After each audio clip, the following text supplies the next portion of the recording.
Dear viewers, welcome to a new episode of our program, and today I will be talking about food sensitivities. Sometimes we do feel lethargic, tired, not in a great mood, and this can be due to some vitamin deficiencies or maybe nutrient deficiencies like iron, for example, causing anemia. It can be even due to other serious health conditions, but we should not rule out food sensitivities because they do give us similar effects. During an allergic reaction, the immune system responds to a normally harmless substance as if it were a threat. In some people, common foods such as milk, eggs, and peanuts can trigger such a reaction. So how does this work? If you have a food allergy, your immune system makes a type of antibody called immunoglobulin E, or IgE. This class of antibody binds to immune cells called mast cells and basophils that circulate throughout your body. When you are exposed to the food allergen, it attaches to the IgE antibodies. This binding signals the immune cells to release histamine and other chemicals that cause allergy symptoms, such as swelling of the lips, hives, and shortness of breath. Because mast cells and basophils rapidly release these chemicals, an allergic reaction typically occurs within 30 minutes after exposure. The most severe kind of reaction is called anaphylaxis, which can cause a sudden drop in blood pressure, trouble breathing, dizziness, and possibly death. People with food allergy and poorly controlled asthma are more susceptible to severe reactions. An anaphylactic episode must be treated with a hormone called epinephrine, which maintains blood pressure and opens up the airways. To deal with accidental exposure, people diagnosed with food allergy are prescribed a medical device called an autoinjector that delivers a single dose of epinephrine into the thigh muscle. Antihistamines alone are not an effective treatment for anaphylaxis. There is no cure for food allergy. The best way to manage the condition is to avoid the allergenic food, read food labels carefully, wash hands and household surfaces, and always carry an epinephrine autoinjector. If you are accidentally exposed to a food allergen, seek medical help immediately. The National Institute of Allergy and Infectious Diseases, or NIAID, conducts and supports research to better understand, prevent, and treat food allergy. In 2010, an expert panel sponsored by NIAID issued guidelines to assist healthcare professionals in diagnosing and managing the disease. So, what are the telltales of these food sensitivities? If you suffer from frequent constipations, or exactly the opposite, loose motion, if you sometimes feel that you have bad breath, or gas, or nausea, heartburn symptoms, or even a stinging pain in your stomach, a burning pain in your stomach, this may be due to some food sensitivities. And why is that so? Because some types of food, if we're sensitive to, may throw off the gut microbia or the bacteria, the healthy bacteria in the gut, and the enzymes, causing series of problems in your guts, and that would lead also to these symptoms. So you may feel, for example, you have decreased acid in your stomach because of this food sensitivity. So this will lead to undigested food, it will lead to lower immunity, it will lead to gut cell damage. So you will find there is some permeability of food or liquid from the gut, all due to these foods that cause some sensitivity to you. These foods differ from one person to another, but there are commonalities among these foods. Some foods are known to be major causes of sensitivity to some people, and some are very specific to others. I would recommend that you watch yourself, monitor your intake of food, and I will guide you through techniques and methods of following a diet that may help you identify these foods and get over these little problems. Please stay tuned and you'll know more about it in our next segment.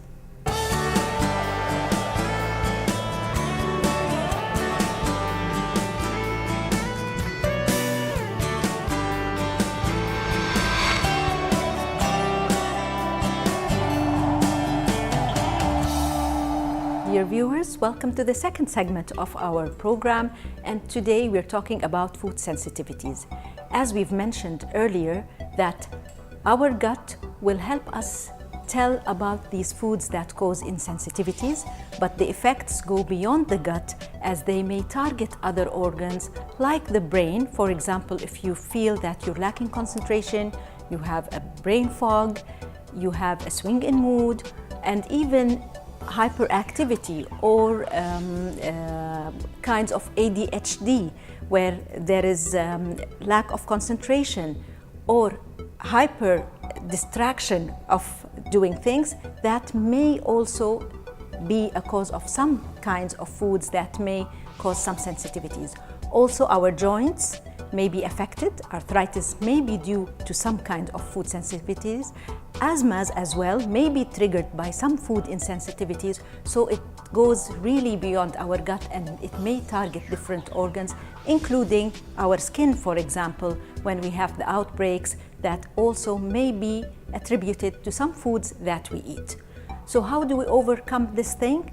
We can do that through an elimination diet.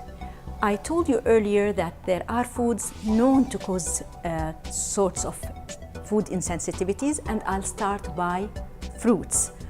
Almost all fruits are fine, but usually citrus fruits are considered triggers for food insensitivity for some people. Others may suffer from exotic fruits like pineapple or mangoes or papayas. But if you don't really feel any of the gut symptoms we talked about earlier, that means you're safe and you can eat any fruit. Vegetables, most vegetables are also safe to eat, whether sautéed, raw, in salad format, roasted. However, there are 3 types of vegetables that are known to cause some food sensitivities to people. The common ones are tomatoes, eggplants, and white potatoes. So if you have them and you feel any of the signs we talked about earlier, that means you should consider elimination diet to really identify which one of these is affecting you. As far as starches are concerned, usually rice is very safe, but wheat and gluten-containing kinds of grains may trigger some food sensitivity to some people. Legumes usually are fine, but again, sometimes some people are allergic to peas or lentils. Seeds and nuts, you're either allergic to most of them or you're not allergic at all to them. Meat, probably turkey and fish are fine, but most shellfish may cause sensitivity to many people. Please stay tuned. I'll talk about more of these foods and how to identify their sensitivity.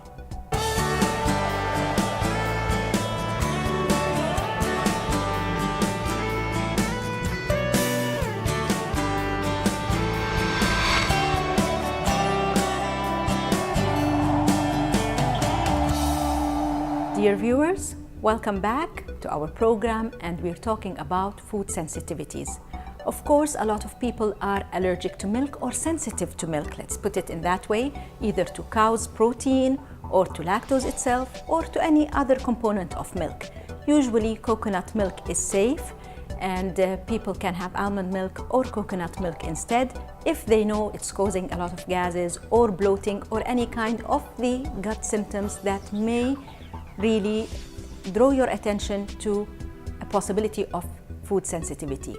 As far as fats are concerned, usually the cold expeller processed fats like olive oil, for example, are safe and they do not cause allergies, but usually margarines may cause a kind of sensitivity. Hydrogenated fatty acids, which are used in processed foods, may also cause some kind of sensitivity. Beverages, water will not cause sensitivity, herbal teas will not cause sensitivity, sodas and caffeine may for some people. So again, I need to draw your attention that the frequency of exposure to these foods may enhance the sensitivity. So if you're having any of these things occasionally, not on daily basis or more frequent, then that means you may not be sensitive to it, or the intensity of sensitivity will not be there. To follow an elimination diet, usually it works if you follow it for at least 3 weeks of eliminating anything you suspect, and the 4th week you start adding 2 or 3 items. For example, you can add starches, eggs and milk on week number 4 and be vigilant to see if there is any effect. The 5th week you can add legumes and nuts, for example. The 6th week you'll go to fruits and vegetables that you were suspecting, like the eggplant or tomatoes and citrus fruits. And one of the very good tips, if you want to follow an elimination diet, you have to be ready for it. First of all, clean your kitchen from any foods you suspect. You don't want them lying there in your refrigerator or in your closet and then not be able to resist the temptation when you have it. The same applies to your shopping list. Prepare a shopping list, making sure you won't purchase things that you suspect or fall into the do not eat foods list, so you would know that they're not out there. And keep a food journal, so if you find any of the symptoms or discomfort associated with the consumption of these foods on week 4, 5, and 6, so you would be able to know that yes, specifically this food is the one that caused allergy or sensitivity in this case. And if you find that the sensitivity is not there, but it may reoccur later, that means only cut back on the frequency of intake and it's not that harmful for you. Eat healthy, watch us, and hope to see you in another episode. Thank you.